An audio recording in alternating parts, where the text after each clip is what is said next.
তার মানে পার্থ চ্যাটার্জির জেল খাটটাতে সমাধান হয়নি,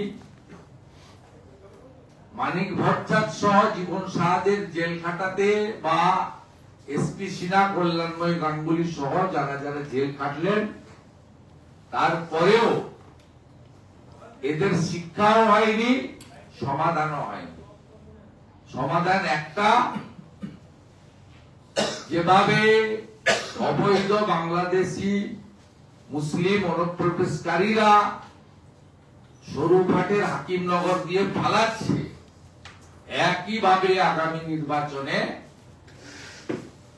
ভাগ মমতা ভাগ, no vote to Mamata. This is the only solution to save educated, unemployed youth in Bengal in question of recruitment.